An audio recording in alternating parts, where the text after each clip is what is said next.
এই ফকিন্নির মেয়ে, অফিস থেকে এতক্ষণে আসার সময় হলো তোর? হ্যাঁ, অফিসে কোন ছেলের সাথে সম্পর্ক করতে গেছিস? মা, এসব আপনি কি বলছেন? ছেলেদের সাথে সম্পর্ক আছে মানে? আপনি ভুলে যাবেন না মা, আমি এবারের বউ, আপনার ছেলের বউ। আমার কারোর সাথে কোনো উল্টাপাল্টা সম্পর্ক নেই মা। কি? তোমার এত বড় সাহস? তুমি আমার মায়ের সাথে খারাপ ব্যবহার করো? আমি এতদিন বিশ্বাস করিনি, কিন্তু আজ নিজের চোখে দেখলাম। তোমাদের হাতটা অনেক বড় হয়ে গিয়েছে, তাই না? আজকের পর থেকে তোমরা দুইজন যদি আমার গায়ে হাত তোলার চেষ্টা করো না, তাহলে আমি আমার বাবার বাড়িতে চলে যাব। এরপর আমি দেখব এই বাড়িতে বসে কিভাবে তোমরা খাও, কিভাবে তোমরা পড়ো।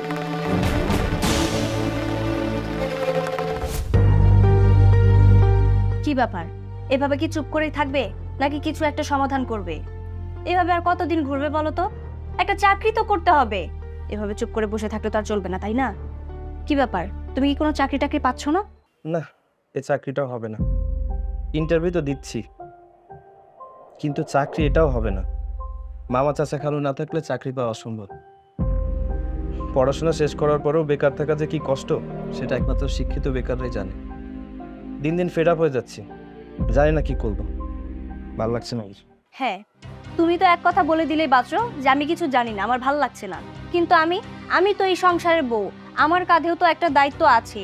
প্রত্যেকটা দিন ঘুম থেকে ওঠার পর মায়ের ঘ্যানঘ্যানানি সব সময় আমার কানের কাছে এসে বলে, খোকা কি কোনো চাকরি পাচ্ছে না, খোকা কি কোনো চাকরি করবে না। এভাবে আর কতদিন তোমরা ঘাড়ির উপর বসে বসে খাবে? এভাবে নাকি আমরা মায়ের অন্ন ধ্বংস করছি। মায়ের যে জমানো টাকাগুলো ছিল সেগুলো দিয়ে নাকি মা সংসার চালাচ্ছে। এগুলো শুনতে কি আমার খুব ভালো লাগে? সেজন্য আমি বারবার তোমাকে প্রেশার দিই, আমি তোমাকে বলি যে কিছু একটা করার চেষ্টা করো, কারণ তুমি ছেলে মানুষ, এটা তোমার বুঝতে হবে। দেখো, আমি নিজেই মেন্টাল প্রেশারে আছি, তারপরেও তুমি দয়া করে আর প্রেশার ক্রিয়েট করো না। আমি নিতে পারছি না। কি? আমি তোমাকে মেন্টালি প্রেশার দিচ্ছি? ও আচ্ছা, আমি আমাদের সংসারের জন্য ভালো একটা কথা বলছি তোমাকে, আর তুমি কি না বলছো আমি মেন্টালি প্রেশার দিচ্ছি? ওইদিকে তোমার মা আমাকে কথা শোনাবে, এইদিকে তুমি আমাকে কথা শোনাবে। আমি কোন দিকে যাবো আমি সেটাই বুঝতে পারছি না। তোমার প্রবলেমটা কোথায় তুমি জানো? তুমি সবসময় নিজের দিক থেকে চিন্তা করো। তুমি কখনো আমার জায়গায় বসে চিন্তা করেছো? একটা ছেলে মানুষ হয়ে বেকার বসে থাকা যে কি কষ্ট, সেটা আমি বুঝতে পারছি। ও আচ্ছা, আমি তোমার দিকটা ভাবি না, তাই না? আমি সবসময় আমার দিকটা ভাবি। হ্যাঁ, আমি আমার দিকটাই ভাবি, কারণ এটা আমার সংসার। আমার সংসার এইভাবে অভাবে পড়ে থাকবে সেটা আমি চাই না। এখনো সময় আছে, তুমি একটা চাকরির খোঁজ করো। আর তুমি যদি চাকরি করতে না পারো, তাহলে তো নিশ্চয়ই আমাকেই একটা কিছু করতে হবে। বাড়ির বউ হয়ে আমাকেই কালকে থেকে রাস্তায় নামতে হবে চাকরি খোঁজার জন্য। চাকরি যদি পাই তো ভালো কথা, আর না পেলে আমার কিছুই করার নেই। কালকে সকালে আমি চাকরি খোঁজার জন্য বের হব। দূর, এসব আমার ভালো লাগছে না। কি করবো আমি কিছুই বুঝছি না। সে কিছু বুঝছে না, আমি খুব ভালো বুঝতে পারছি। আমারও ভালো লাগে না এইসব।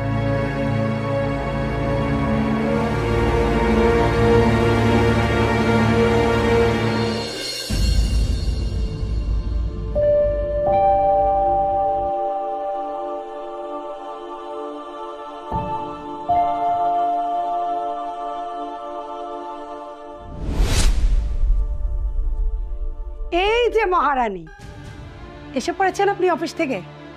অফিস থেকে এত লেট করে আসেন, অফিসে না জানি আপনি কি কাজ করেন? ছেলেদের সাথে ঘুরে বেড়ান নাকি? সীমা, এসব আপনি কি বলছেন? আমি যদি অফিসে গিয়ে পরপুরুষ নিয়ে ঘুরে বেড়াতাম, তাহলে কবেই তো আমাকে অফিস থেকে ঘাট ধাক্কা দিয়ে বের করে দিত। আর তাছাড়া প্রত্যেকটা দিন ঘন্টার পর ঘন্টা আমার খাটতে হয়, কাজ করতে হয়। এমনি এমনি কিন্তু আমাকে অফিস থেকে মাস গেলে বেতন দেয় না মা। কি টাকার খোটা দিচ্ছ? মাস গেলে যে বেতনটা পাও, আর এই টাকাটা যে কই যায় আমি বুঝি না মনে করেছো? সব টাকা চুরি করে তো বাপের বাড়ি পাঠাও। এই নাও ধরো, এই কাপড়গুলো সুন্দর করে ধুয়ে ছাদে শুকাতে দিবে। আর এই যে চাপা শাড়িটা দেখছো, এটা কিন্তু আমার নামাজের শাড়ি, খবরদার রং লাগাবে না। মা, আমার বাবা আমাকে অনেক কষ্ট করে লেখাপড়া করিয়েছে। সেই ছোট্ট থেকে অনেক কষ্ট করে আমাকে মানুষ করেছে। আমার পড়াশোনার পেছনে বাবার অনেক টাকা খরচ হয়েছে। আর এই যে এত বড় চাকরিটা করতে পারছি, শুধুমাত্র আমার বাবার কারণেই। আর তাই বলে আমার বাবাকে যদি আমি মাস গেলে কিছু টাকা দেই, এটাকে যদি আপনি চুরি ভেবে নেন, তাহলে আপনি ভুল ভাবছেন মা। আমি তো অন্য কাউকে টাকা দিচ্ছি না, আমি তো চুরি করে টাকা দিচ্ছি না, আমি তো আপনাদের সবাইকে জানিয়ে আমার বাবাকে টাকা দিচ্ছি। তাহলে কেন আপনি এটাকে চুরি অপবাদ দিচ্ছেন? হ্যাঁ, স্বামীর সংসার থেকে টাকা চুরি করে তো বাপের সংসার ঠিক রাখছো, আর এখানে আমার সংসার রসাতলে চলে যাচ্ছে। যাও, বেশি কথা বলবে না, কাপড়গুলো ধুয়ে শুকাতে দাও। মা, আমি সারাদিন গাদার মতো খেটে 10 ঘন্টা অফিস করে মাত্রই বাড়িতে ফিরলাম। এখন পর্যন্ত আমি ড্রেসটাও চেঞ্জ করতে পারিনি, আর তার মধ্যে আপনি এতগুলো জামা কাপড় আমাকে দিয়েছেন ধোয়ার জন্য। 10 ঘন্টা অফিসে কাজ করো, বাসায় তো আর 10 ঘন্টা কাজ করো না। আগে কাপড় ধুবে তারপর অন্য কাজ করবে। মা, আমি বলছিলাম কি, আজকে আমার অনেক বেশি টায়ার্ড লাগছে আর অনেক ক্ষুধাও লেগেছে। আমি একটু ভাত খেয়ে তারপরে না হয় কাপড়গুলো ধুয়ে দিব। ভাত খেয়ে কাপড় ধুবে? ততক্ষণে কি তোমার জন্য সূর্যি মা বসে থাকবে? মা, আপনি যে সূর্যের কথা বলছেন, আপনি তো চাইলেই পারতেন সারাদিনে যে কোনো একটা সময়ে কাপড় চোপড়গুলো ধুয়ে ছাদে নেড়ে দিতে, তাহলে দেখতেন সবগুলো শুকিয়ে যেত। আমার জন্য আপনি কেন ওয়েট করছিলেন? কি বললে? আমি এই ভাঙা কোমর নিয়ে কাপড় ধুবো? তুমি আমাকে এই ভাঙা কোমর নিয়ে কাপড় ধুতে বললে? আজ আসুক আমার ছেলে, একটা বোঝাপড়া তো আজকে আমি করবই। কেমন মেয়ে বিয়ে করিয়ে নিয়ে এসেছিলাম আমার বোকা ছেলেটাকে দিয়ে। আমার বোকা ছেলে কিছুই বোঝে না, তার মাকে যে কত অত্যাচার করে। হায় হায় রে, আমার কি কপাল রে, কি মহারানী এনেছিলাম গো। মা, আমি কিন্তু আপনাকে তেমন কিছুই বলিনি, আপনি শুধু শুধু কান্নাকাটি করছেন। মানুষ শুনলে কি বলবে বলুন তো? আমি সারাদিন অফিস করি, সেখানে এক প্যারা, বাড়িতে আসার পরে আপনি আমাকে জানোই তাই বলে কথা শোনান। কাজ করতে করতে আমি একদম ক্লান্ত হয়ে গেছি। আমিও তো একটা মানুষ, আমারও তো রেস্টের প্রয়োজন আছে, তাই না মা? কি কি বললে? আমি তোমাকে প্যারা দেই? ঠিক আছে, আজকে আমার ছেলে বাসায় আসুক, একটা হেস্ত নেস্ত তো আমি করেই ছাড়বো। তোমার এই যে অহংকার বেড়েছে না, বেশি তেল হয়েছে না, এই তেল আমার কমাতেই হবে, নয়তো তেলের দাম বেড়ে যাবে। মা, থাকার কান্নাকাটি করবেন না। আপনি তো প্রতিদিনই আমার নামে আপনার ছেলের কাছে বদনাম করে বেড়ান। দেখুন মা, এখনো সময় আছে, নিজেকে শুধরে নিন। আচ্ছা যাই হোক, আমি তাড়াতাড়ি যাই, গিয়ে কাপড়গুলো ধুয়ে দিই, তারপরেই আমি খাবো, সেটা যত রাতি হোক। ও তো দিন দিন আমার মুখে মুখে তর্ক করা শিখেছে, অনেক তর্ক করছে। এ তো সামলানো যাবে না, খোকাকে দিয়ে সামলাবো। কত ধানে কত চাল, খুকি তুমি এবার দেখবে, রাজধানী হয়েছ না আমার ছেলে, তোর মজা এবার আমি বোঝাবো। ফকিন্নির মেয়ে কোথাকার। কি ব্যাপার মা, তুমি কাঁদছো কেন? কি হয়েছে? কেউ কিছু বলেছে? সারাদিন পরে যে মার খবর নিচ্ছ না, সারাদিন খবর নিতে পারলে না, মা কাঁদছে কেন? মা কাঁদলে কি আর না কাঁদলে কি কিছু যায় আসে? আমার কপালে সারাদিন কাঁদে লেখা আছে।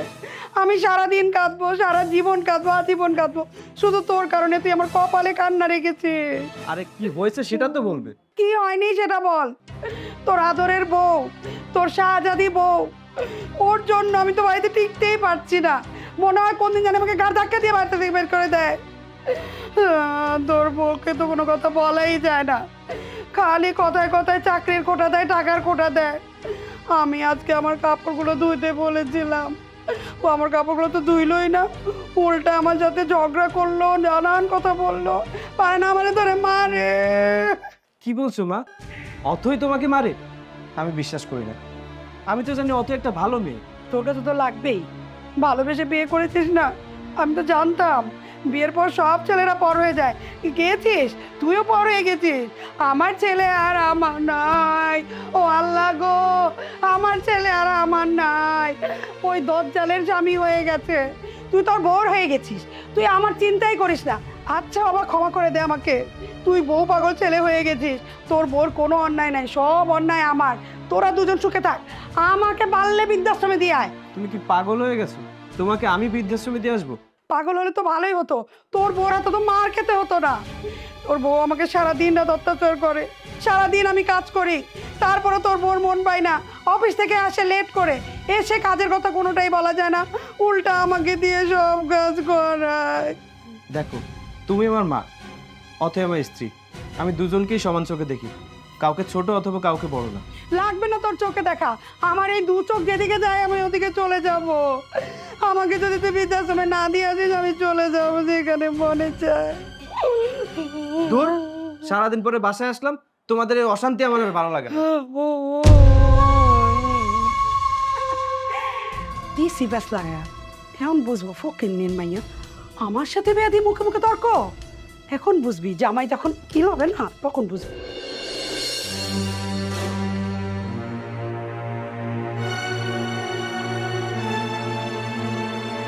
এই, কিন্নির মেয়ে, অফিস থেকে এতক্ষণে আসার সময় হলো তোর? হ্যাঁ, অফিসে কোন ছেলের সাথে সম্পর্ক করতে গেছিস? মা, এসব আপনি কি বলছেন? ছেলেদের সাথে সম্পর্ক আছে মানে? আপনি ভুলে যাবেন না মা, আমি এই বাড়ির বউ, আপনার ছেলের বউ। আমার কারোর সাথে কোনো উল্টাপাল্টা সম্পর্ক নেই মা। সম্পর্ক নেই তাহলে অফিস থেকে ফিরতে এত দেরি হয় কেন? এই, তুই অফিসের কাজ করে যখন এসে বিশ্রাম নিস, এই বাড়ি সারা বাড়ির কাজ কি আমি করব? আমি তো একবারও বলিনি আপনি করবেন। এই সংসারের সমস্ত কাজ তো আমিই করি। অফিসে যাওয়ার আগে সেই ভোরে আমি উঠে সংসারের যত কাজ রান্না বান্না যা আছে আমি নিজে হাতে করি, করে তারপরে আমি অফিসে যাই। অফিস থেকে আবার যখন বাড়িতে ফিরি, সংসারে এতগুলো কাজ আপনি জমিয়ে রাখেন, সেগুলো তো আমার নিজের হাতে করতে হয়। আপনি তো একটা কাজে হাত লাগান না মা। কি, তুই এত বড় মিথ্যা কথা বললি? সংসারে সব কাজ তুই করিস? তুই আবার অফিসেও যাস কেন? আমি কি বসে বসে আঙ্গুল খাই? সংসারের সব কাজ আমি করি, সারাটা দিন কোমর ভাঙ্গা নিয়ে কাজ করি, তার উপরে তুই এসে আবার অফিস থেকে আমাকে কথা শোনাস? এই, এই সংসারে কাজকর্ম শেষ করে যখন আমি একটু শুইতে যাই, তখনই তুই আসিস। সংসারের সব কাজ আমি করি আর তুই নিজের উপরে নিয়ে নিলে? আমি তো একবারও সেটা বলিনি। আপনার তো বয়স হয়েছে, আপনি তো সব সময় আমাকে বলেন, বৌমা আমার হাঁটুতে ব্যথা, আমার কোমরে ব্যথা, সংসারের যে কাজ আছে সব তুমিই করো, আমি একটা কাজে হাত লাগাতে পারবো না। কই মা, আমি কি একবারও বলেছি যে আমি একটা কাজও করতে পারবো না? আপনি যখন আমাকে হুকুম দেন আমি সেই কাজই আপনার হুকুম মতো মানি, তবুও কেন আপনি বারবার আমার গায়ে হাত তোলেন? হায় আল্লাহ গো, কি কপাল আমার! কেমন বউ বিয়ে করে নিয়ে এসেছে আমার ছেলে। ও খোকা, তুই আজকে থাকলে তারপর দেখতি তোর বউয়ের রং তামাশা। হ্যাঁ, কি মিথ্যাবাদী, কি দোষ দিল আমাকে, আমি নাকি কোনো কাজই করি না। এই কোমর ভাঙা নিয়ে সারাদিন ঘরের কাজকর্ম কে করে শুনি? এই শোন, যত কথা হোক, অফিস থেকে যখন লেট করে এসেছিস, তাহলে আগে কাপড়গুলো ধুবি, তারপর গিয়ে রান্না করবি, টেবিলটা সুন্দর করে সাজিয়ে খাবার বাড়বি। আমার ছেলে আসার সময় হয়ে গেছে, আর যদি এই কাজগুলো না করিস না, তাহলে তোর 12টা কিন্তু আমি বাজিয়ে ছাড়, বলে দিলাম।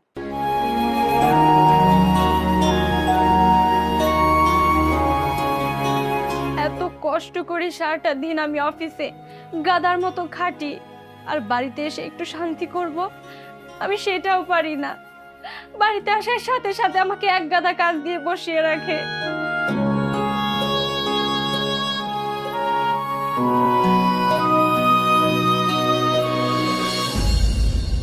এই অথই শোনো, আজকে আমরা অফিস শেষে চলো মার্কেটে যাই। আমি যাব না, তুমি যাও।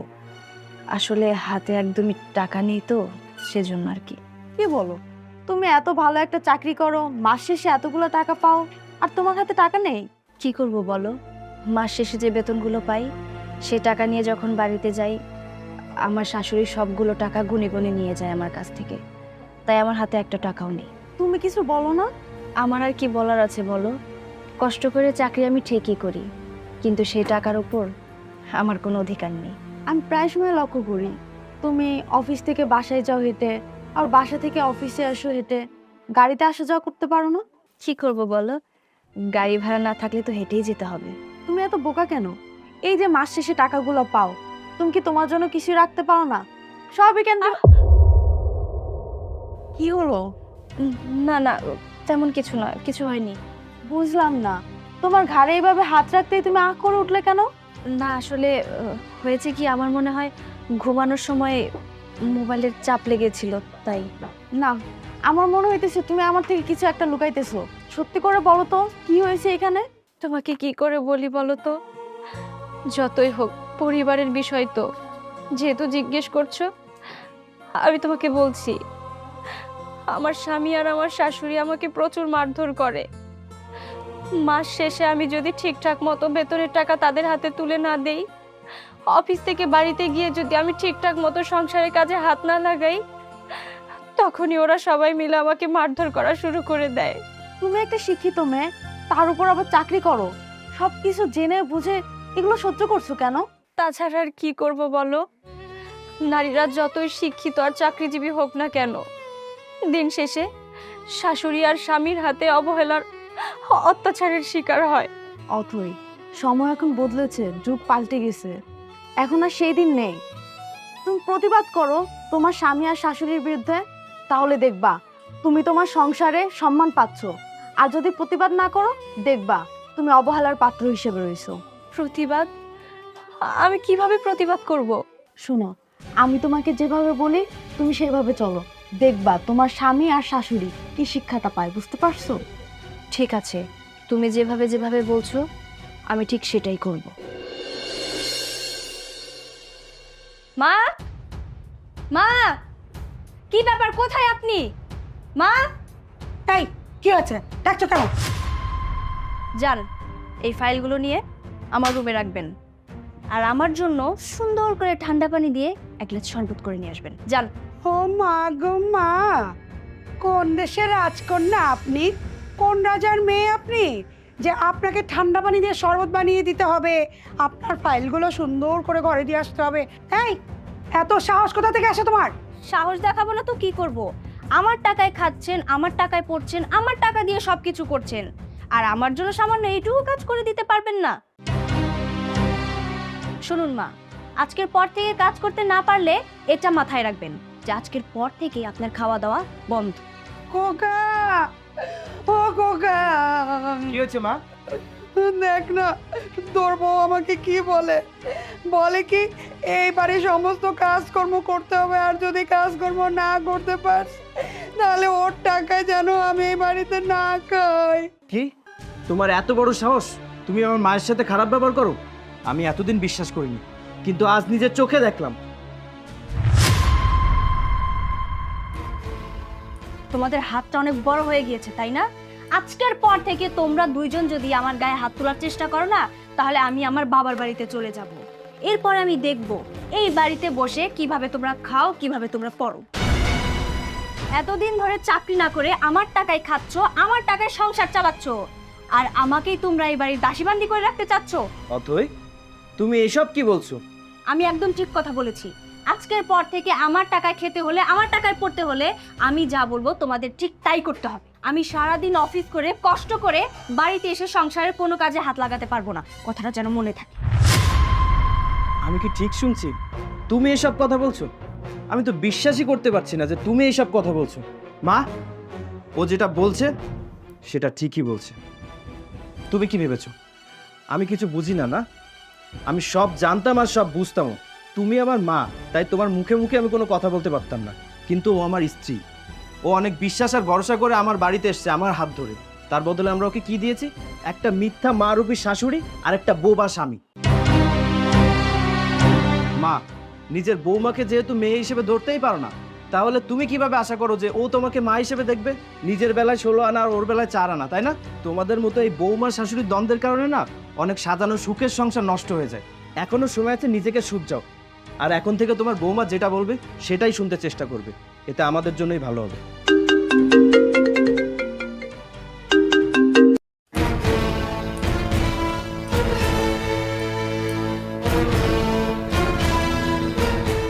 ও আমার কপাল, আমি এই বুড়া বয়সে ভাঙ্গা কোমর নিয়ে বলে কই কই যাম।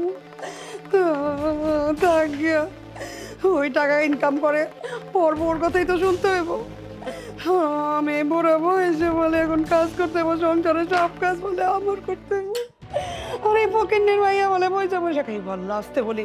আল্লাহ, আমার কপালে খারাপই আছে, শুনলে আবার যদি মার দেয় তখন কোমর ভাঙ্গার থেকে আর বিস্তারিত করতে পারবো না। আল্লাহ গো।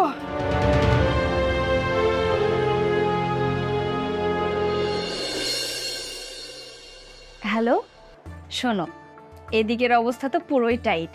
তুমি আমাকে ঠিক যেভাবে যেভাবে কাজ করতে বলেছিলে আমি ঠিক সেভাবে সেভাবেই কাজ করছি, আর আমার হাজবেন্ড আর শাশুড়ি পুরোই ঠিক হয়ে গেছে। শোনো, সবসময় নিজেকে নারী ভেবে দুর্বল মনে করবা না। তুমি যত নিজেকে দুর্বল মনে করবা, এই পুরুষ শাসিত সমাজ তত তোমাকে ঘিরে ধরবে, ক্রমশ একের পর এক আক্রমণ করবে। তাই শোনো, ঘুরে দাঁড়াও।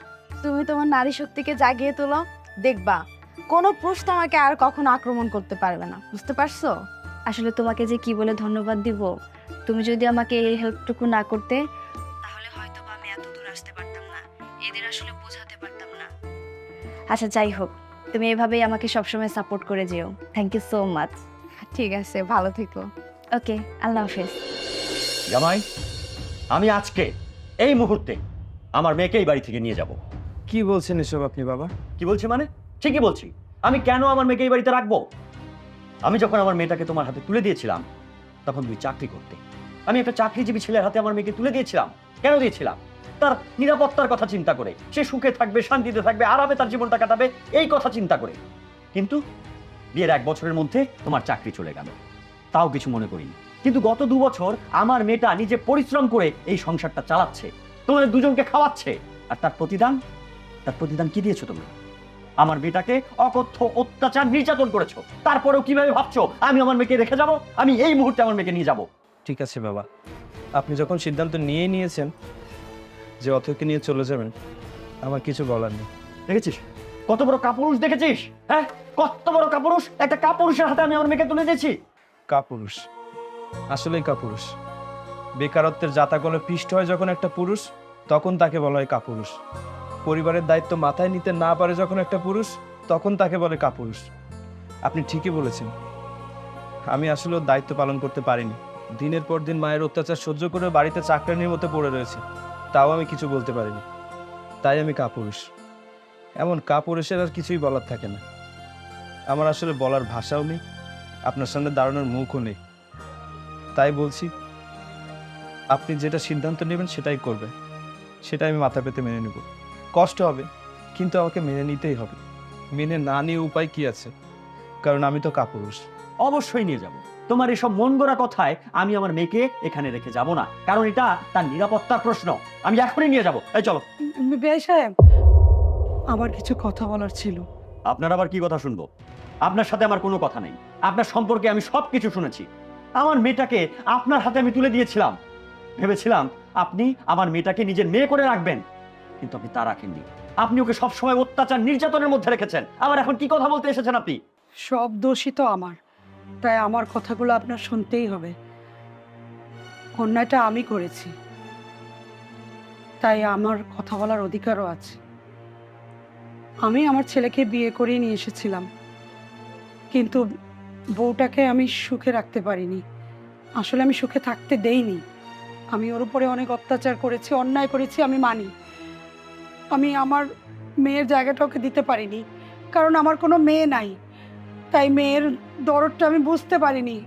বেয়াই সাহেব, আমি অনেক বড় ভুল করেছি। এখন আমি বুঝতে পারছি আসলে মেয়েরা সব জায়গায় অবহেলিত। আমিও তো একটা মেয়ে মানুষ, তবুও তো আমি মা হয়ে একটা মেয়েকে বুকে নিয়ে আদর করিনি। সারাদিন অত্যাচার করেছি, খাটিয়েছি। সারাদিন অক্লান্ত পরিশ্রম করে এসে বাসায় এসেও আমি ওকে দিয়ে কাজ করিয়েছি, ঠিক মতো খেতেও দেইনি। বেয়াই সাহেব, হ্যাঁ, আমি আপনার কাছে অপরাধী, আমাকে ক্ষমা করে দিবেন। আমি আর আমার ছেলে ঠিক মতো দায়িত্ব পালন করতে পারিনি। হ্যাঁ, আমার অনুরোধ, আপনি আপনার মেয়েকে নিয়ে যাবেন না। আপনি যদি মেয়েকে নিয়ে যান, তাহলে আমি ঝগড়া করো কার সাথে? হ্যাঁ বেয়াই সাহেব, হ্যাঁ, আমি আপনার কাছে হাত জোর করে বলছি, আমার বৌমাকে আপনি নিয়ে যায়েন না, নয়তো আমি একা বাসায় থাকতে থাকতে মরে যাব। হ্যাঁ, আমি বৌমাকে ছাড়া থাকতে পারবো না। না বেআইন, আমি আর আপনাদের উপর কোনো ভরসাই পাচ্ছি না। বাবা, আমি বলছিলাম কি, আমার শাশুড়ি মা যেহেতু তার ভুলটা বুঝতে পেরেছে, সে আর কখনো আমার সাথে এমনটা করবে না সেটাও বলছে। তুমি একটা বারের জন্য সুযোগ দিয়ে দেখো না। সে তো তোমার সামনে কথা দিচ্ছে, নেক্সট টাইম যদি আবার এরকম কিছু করার চেষ্টা করে, তখন আমি তোমার সাথে চলে যাব। এটাই আমার শেষ কথা। বাবা, ভুল তো মানুষ মাত্রই করে। যদি ক্ষমা না করেন তাহলে ভুল শুধরাবো কিভাবে? দয়া করে আরেকবার সুযোগ দিন, দেখি আপনার মেয়েকে সুখে রাখতে পারি কিনা। এরপরেও যদি আপনার মেয়ে কখনো আপনাকে অভিযোগ করার সুযোগ পায়, তাহলে আমি কথা দিচ্ছি, আমি ওকে নিজে গিয়ে আপনার হাতে দিয়ে আসবো। হ্যাঁ বেয়াই সাহেব, আমিও কথা দিচ্ছি, এরপর থেকে আমি বৌমাকে আর কিছুই বলবো না। ও এ বাড়িতে আমার বৌমা না, মেয়ে হয়ে থাকবে। জামাই, বেআইন সাহেবা, কোনো বাবাই চায় না তার মেয়ের সংসার ভাঙুক। একটা বাবা তার জীবনের শেষ রক্তবিন্দু দিয়ে হলেও চায় তার মেয়েটার সংসারটা যেন আজীবন টিকে থাকে। আমি কম কষ্টে আমার মেয়েকে নিয়ে যেতে চাইনি, কারণ আমি আমার মেয়েটার কষ্ট দেখতে পাচ্ছি না। বেআইন সাহেবা, আমি আসলে সংসার ভাঙতে চাই না। আর জামাই, সুযোগের কথা বললে, বাবা, সংসারে শান্তি অশান্তি ঝগড়া ঝাঁটি সবই লেগে থাকবে, কিন্তু তার মানে এই না যে আমরা কাউকে কোনো সুযোগ দিব না। সুযোগ না দিলে মানুষ ভুলটা শুধরাতেও পারবে না, আর এমন হাজারো সংসার বিলীন হয়ে যাবে। তাই আসুন আমরা ছোট ছোট ভুলগুলোকে শুধরে নিয়ে আমাদের জীবনটাকে আবার নতুন করে সাজাই। সবচেয়ে বড় কথা হলো শেষ ভালো যায় সব ভালো থাকে। একদম ঠিক বলেছেন।